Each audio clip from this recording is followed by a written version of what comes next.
All right, we're back on the 6x6 today, so let me catch you up on where we've been so far. We have completely stripped this F550 of all its suspension, front and back, and we've rebuilt the front suspension so far. And now we're on to the rear suspension with these two axles. We have the rear axle and the intermediate axle right here behind me. We've still got a bunch of work to do on those before we can put them underneath the F550, but today we should be getting to all of that work, and we should be putting them under the F550 and getting everything set so it can like sit on its own 6 legs. I'm pretty excited about that. We've got a ton of work to do. I love filming this stuff for you guys. Make sure you go subscribe. Let's get after it.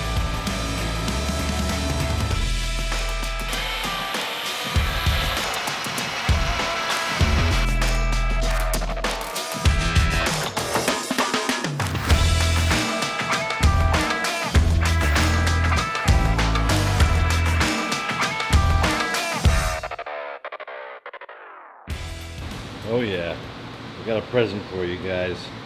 Once Kyle gets back from lunch, we're gonna weld these up. It's gonna look like that. And it's gonna go on the back of that. Right there. What do you say, TJ? Huh?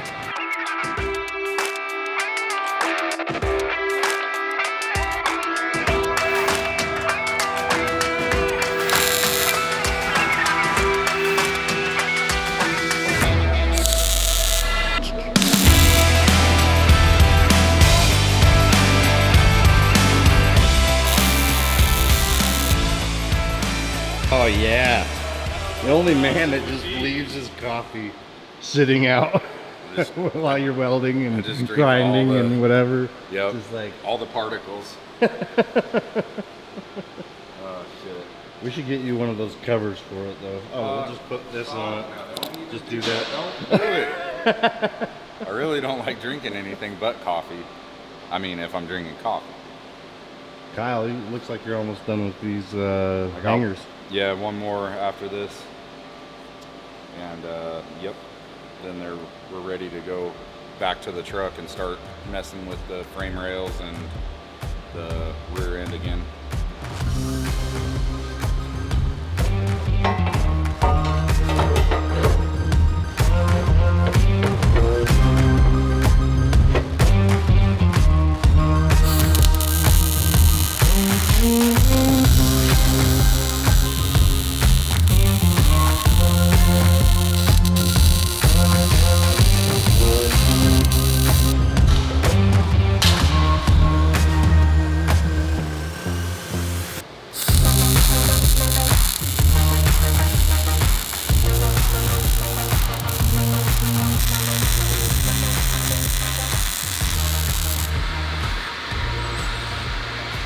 Guess what? Happy Pioneer Day. You just learned what that is. It's my holiday. You didn't even know. I guarantee. Shit, now. Hey, how many people on the channel know what Pioneer Day is? Probably some, but not that many. I didn't know what Pioneer Day was until I moved here. It's non-religious. It's just Pioneer Day, dog.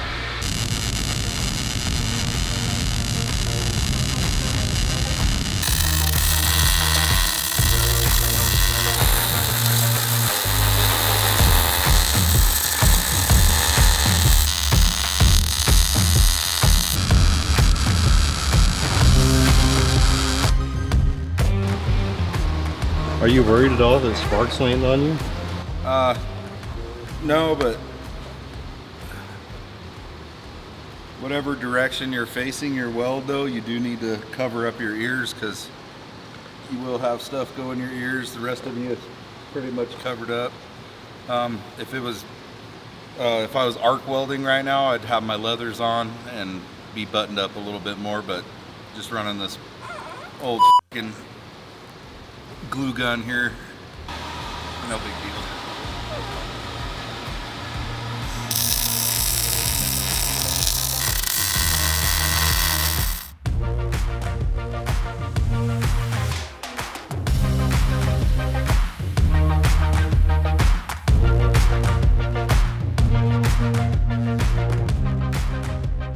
We're going to finish up these 4-link mounts that we mounted up yesterday. We're going to finish welding them in, and then we are going to hop over to the rear end and start getting this finalized. And then we're gonna start making up bracketry for all our shock mounts, all our 4-link mounts, drag link mounts, airbags. We got a lot of bracketry coming. These differentials are going to be very busy. So like the next week's going to be just putting this rear end somewhere together? In a few days to a week probably, yeah. So, yep, it's going to get busy on the rear of this truck. That's awesome. So for everyone at home, we got a lot of footage coming your way, building the back end of this truck out, both the axle and the suspension and everything. So yep. Hopefully, for a good time. Hopefully we'll have this thing rolling in about a week, hopefully.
Check to make sure this thing's going the right direction. What if it needed to sit over here? Nah, It's spinning the wrong way, dude. not that. 60 times going the right direction. Not that. Aaron's trying to stress Kyle out.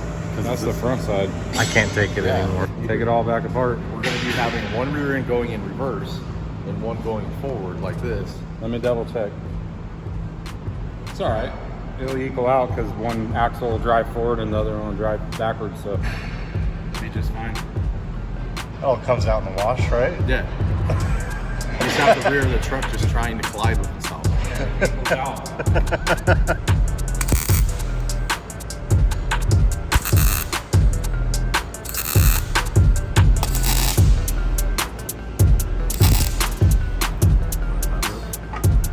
what it is. Okay. Dude, the only way I know what you're making is these pictures. This one's the most complicated mount of them all. So that's for the intermediate axle? Yeah, that's for this axle. So it's got the 4-link brackets. It's got the tan hard bar bracket or mount. It's got also the coil-over shock mount on it. All in one. So that attaches to there. Yeah, this will attach. All to of your this. suspension mounts off of that. Yeah, this will attach to the back side of this. With this side being up, so it'd be like. This is the last one we're putting together, and we saved the last. Yeah, so it'd be like on the vehicle like that, over that rear. Huh. Yep. I can't wait to see that go on.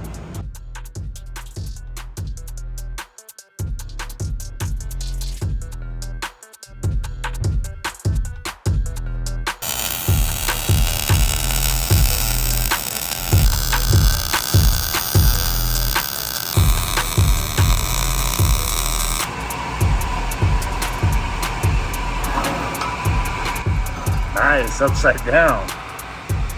Yeah, I like the technique. that's what she said.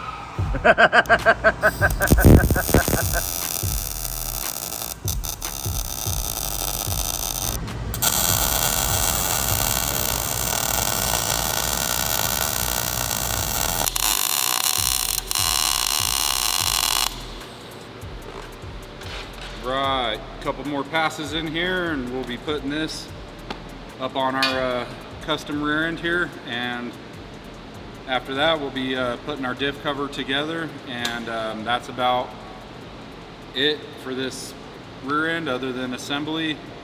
And we might have a couple special things coming on these on the end of these hubs here later on, but we're gonna focus on those a little later. Yeah, I'm excited. Aaron was telling me about that. Yeah. I'll let Aaron explain that at the end of the video. But Yeah, we're looking to get this on there and this ring cover on before we bail, and yeah, and these axles will be done and ready to go underneath the truck. Yep. Nice. Will be happening. All right, let me finish these last couple passes and we'll put this on there.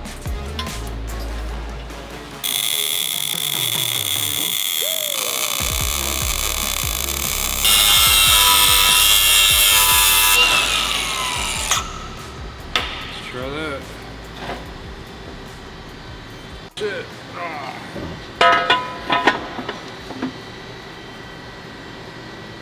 All right, I think we're Well, you know what they say. Jeez, that fits. yeah, it fits. And we're about there.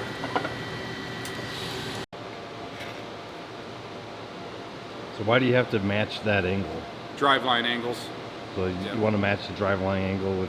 So we want our driveline angle to be correct going to the transfer case, and then obviously this one right here is set at a completely different angle than the front rear end is, or the intermediate rear end is, because it is now having a different angle come from it.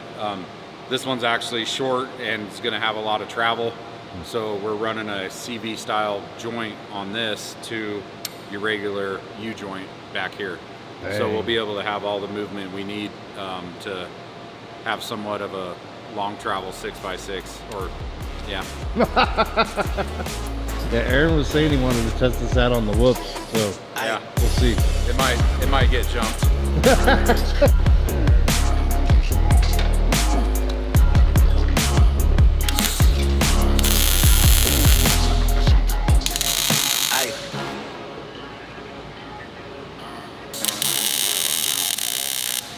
Now that Grandma's linked mounts are all on her axles, we gotta move on to the next step. But I'm gonna show you the next step on the computer because it's my birthday and I want to get out of here, to be honest with you, and go enjoy myself. And I'm sure the guys want to go enjoy themselves too. So let's go look at the computer and see what we got going on. That way I can show you what's coming next. The next step for Grandma's 6x6. Well, everybody go wish Aaron a happy birthday. Thanks. Pretty pumped about this. Let's go get the computer. Watch this. So you have the factory rear axle up in here, the brackets for the 4-link are there. All the links are out of it, so we can see what's going on in here. Got the Rockwell axle up in here. See, Rockwell diff up here. Good to go. Awesome, looks great. Got the link bracket snaked up in there. See it? Pan hard, tucks up inside the frame rail. There's the other pivot. All in that link bracket. It's all kinds of cool stuff, right? That is really cool. There's all kinds of stuff in there. We got the factory fuel tank back in here, so I'm actually going to keep it. It does have to get moved 4 inches back to run the 6x6 system, so very easy for us to do, but it just has to be done. And then what else is different? Oh, these. See these hubs?